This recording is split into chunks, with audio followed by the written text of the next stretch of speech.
Hello, my name's Adrian Lifely. I'm a commercial disputes partner at the law firm Osborne Clarke. I'm also an accredited mediator.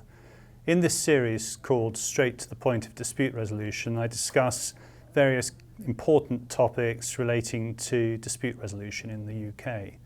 In the next few episodes of the series, I want to focus on various specialist practice areas.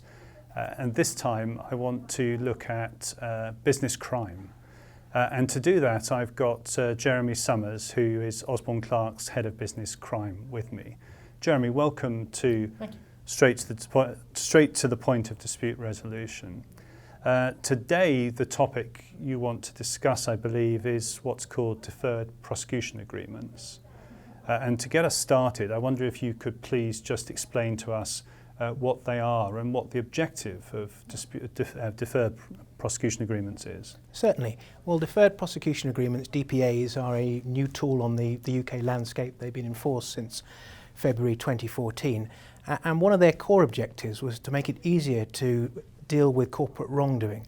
In the UK, there's been a belief that it's very difficult to prosecute companies, and that's because to prosecute a company, you have to show that the person responsible for the underlying wrongdoing is a senior person in the company and is the controlling mind of the company. So DPAs are a means whereby a company can be sanctioned but not face a full prosecution. So it's cheaper, it's quicker, and hopefully, as far as the authorities are concerned, it's more effective. The one important point to bear in mind at this stage, though, is that DPAs are only available for corporates and not for individuals. I see. So far, what uses have been made of DPAs in the UK? Well, the first DPA came in 2015, and there have been 5 since. 4 have involved high-profile companies, Rolls-Royce, Tesco, Serco and Standard Bank. The 5th was a smaller steel-related company in Sheffield called Sarclad. 3 of them have involved overseas corruption. 2, Tesco and Serco, have looked at UK-based accounting irregularities. Now, even though there's not a full prosecution, you still end up with very large sanctions being paid, and so far over £500 million has been paid by those companies, and that all goes to the country. Okay, let's dive into that a little bit more. How do they work? Well, in the UK, as opposed to the US, where DPAs first started, there's a very high degree of court scrutiny. But the first thing that has to happen is that a prosecutor has to be satisfied that there's sufficient evidence there to present a realistic prospect of a conviction worthy to be a prosecution, but that it's in the public interest not to prosecute and to go for a DPA. If the prosecutor thinks that's the position, he and the company has to go to the court as a private hearing, and the court will agree in principle that a DPA is appropriate. The parties will then go off, they'll agree the order that they'll ask the court to impose, and they'll agree a statement of facts, which is the issues that underlie what's gone on and why the DPA is being issued. They then go back to court. The court approves the order. There's a fully public hearing. The order and the statement of facts get published, so there'll be media scrutiny around that. But provided the company or the business complies with the order, that's the end of it. In contrast, if the company were to breach the order, they could be prosecuted later. And at that point, the evidence that it's given to the prosecutor to enable the prosecutor to decide whether a DPA is appropriate can then be used against the company. So if a company is interested in going down the DPA route, how should the company go about that? What should it do? Well, the Serious Fraud Office has produced a code which explains how DPAs work in practice. They set out a number of factors, some of which will point in favour of a DPA and some will point the other way. 2 to highlight at this stage. Firstly, that it's almost certain that the company will have to have self-reported, so to tell the authorities something they didn't already know.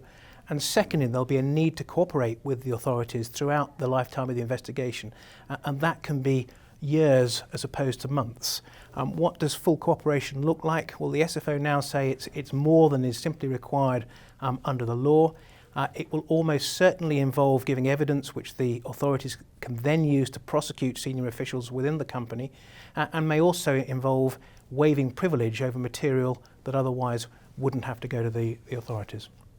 So one of your jobs, crucially, I guess, is to advise clients on the likelihood of the authorities accepting a case for a DPA process? Absolutely, and it's a very finely balanced exercise. It's one that has to be undertaken with great care. My advice would certainly be don't rush in and take your time to understand what the issues really are. Yes, because it's quite a process of to and fro, and there are various stages at which the wheels could fall off, I imagine. Absolutely, and there's no guarantee that a DPA will be offered.